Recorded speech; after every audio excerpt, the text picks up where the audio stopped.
I'm going to say something that might sound wrong at first. Perimenopause anxiety isn't real. Now, hear me out, because we are finally talking about hormones and mood. And that matters because it took us a long time to get here. But we got so focused on the hormonal piece that nobody stopped to look at everything else that our generation of women going through perimenopause is actually carrying right now. And that, my dear friend, is a lot. And that's what this video is about. So think about what our society has lived through in the last 6 years alone. A global pandemic, a society that is divided on almost everything, politically, socially, financially. We even see this within countries and sometimes within families. The geopolitical instability that doesn't feel so distant and far away anymore. Inflation that has drastically changed what daily life simply cost. A job market that has shifted right under people's feet.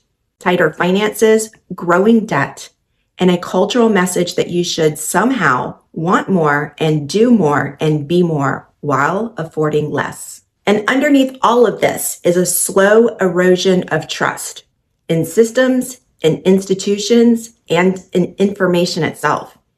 You don't know what to believe. You don't know who's telling the truth. And AI is rewriting what work means, what's real, and what's coming. Your nervous system is designed for acute threat, to mobilize, get out of danger, and then come back to baseline. It is not designed to manage chronic, ambient, unrelenting uncertainty. And this has been running hot for years with nowhere to put it and no real recovery. No generation of women going through perimenopause has quite experienced this particular combination of stressors all at once. Not at the scale, not at a single time, and not all coming within a single decade. And here's what's really new. We're also the first generation of women who actually have language for what's happening hormonally. We've got communities and forums and research where all of this is openly discussed, and crowdsourcing of data that women can now compare notes, find one another and saying, wait, this happened to you too? And that's genuinely new and it matters. But we got so excited to name the hormonal piece because we are talking about it openly that we stopped looking at everything sitting right next to it and even underneath it. Now we add the physiological changes that happen within perimenopause. Estrogen, and I mean specifically estradiol, is doing something in your brain that almost nobody takes into consideration. It binds to receptors in the amygdala, and that's your threat detection center. When estrogen is stable, like in our reproductive years, it functions like a dimmer switch. It keeps your threat response calibrated, and it helps GABA, your calming neurotransmitter, bind more effectively. It supports serotonin and buffers your cortisol response. So this kind of explains why earlier we were able to manage through periods of anxiety with a little more grace and a little more ease than what we are experiencing now. And to further complicate matters, in perimenopause, estrogen doesn't just decline gradually or linearly. It swings, it's erratic, and sometimes it can spike and plummet all within the same week. Every crash makes your amygdala more reactive and makes GABA less effective. And your brain reads low estrogen as a threat signal. You were already carrying more than any generation before us that hit perimenopause and into menopause. And then what helped you quietly hold it all together started to go. That's not just a perimenopause problem. That's a perfect storm. So far we've talked about two important layers. The unrelenting chronic stress is layer one. That's kind of like the foundation. The second is the impact of estrogen, and I'm not denying that it doesn't have an effect. It's just not the only thing at play. So let's talk about the third layer, underneath the stress and the hormones. It's invisible, but it doesn't mean that it's not real. Because it hasn't crossed into the line of disease, our medical system hasn't caught it.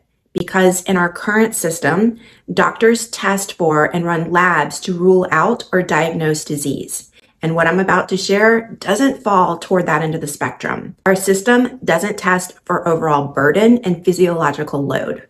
So nobody's measuring the gut dysbiosis that's brewing, even though estrogen directly regulates your gut microbiome, and your gut and your brain are in constant back and forth communication.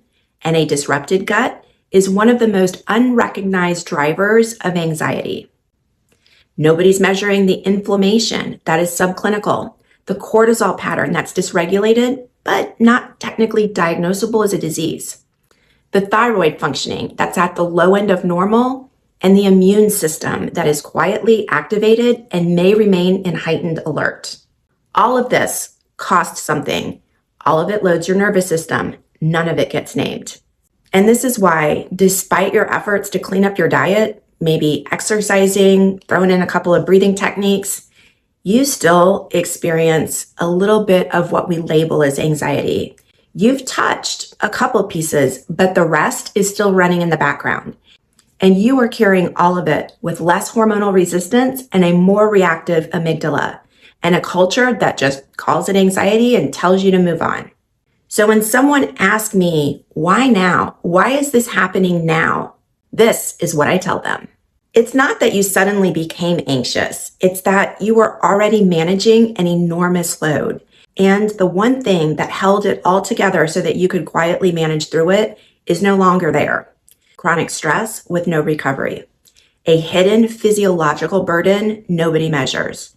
An estrogen, erratic if you're in early perimenopause, lower if you're further along, no longer provides the buffer that it used to. So those three things, the three layers together, are not a psychiatric problem either. They're a load-bearing problem. And they need a completely different conversation than what most women are getting. So what actually does move the needle? Not the symptoms, the storm. And I know what you want. You want the supplement, you want the protocol, you want the 5 things to do this week. And I get it. I've been there. I've tried them. I use supplements myself, and I recommend them to clients. HRT addresses the hormonal layer, and for many women, including me, it was the right call. These things, supplements and HRT, do have a real place, but they're not the magic bullet. Because here's what I've learned. Spending $50 on Amazon on a supplement feels like something we can do. It feels like agency, and I know that feeling because I've done it before. The clicking add to cart feels like you're actually doing something. And sometimes that's enough to get through the day. We think to ourselves, it might work, it might not, but it's not a big investment and it's probably not going to hurt. So we put our hope in the marketing hype.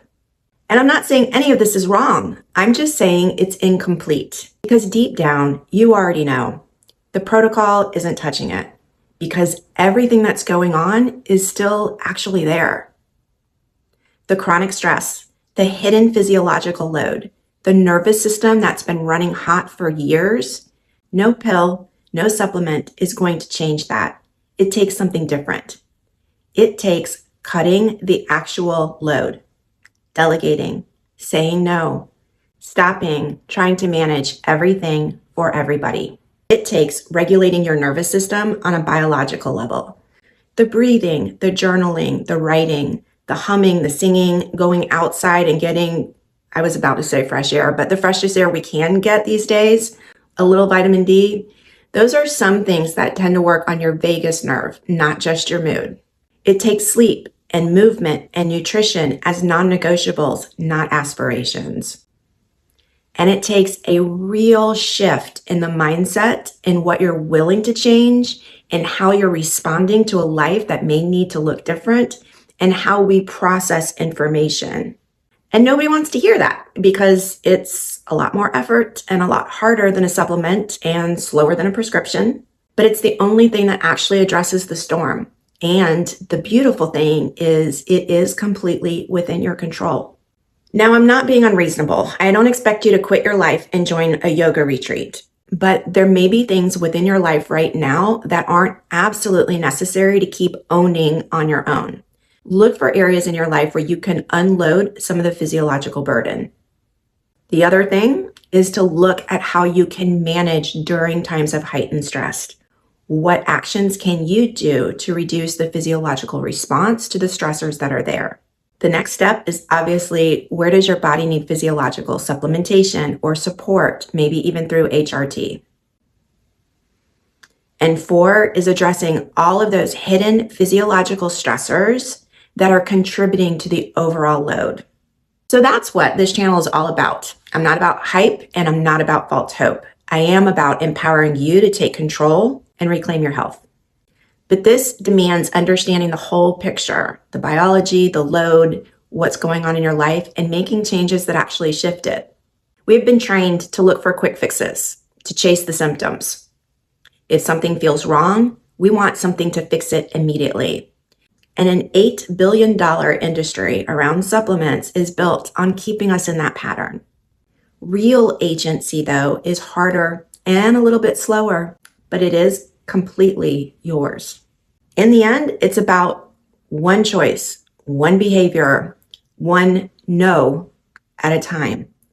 And over a period of time, these stack up. That is how you take your power back.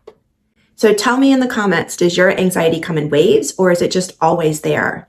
That one question shapes everything I'm going to cover next. I'm Erica Christine. This is the Midlife Health Detective, and I will see you in the next one.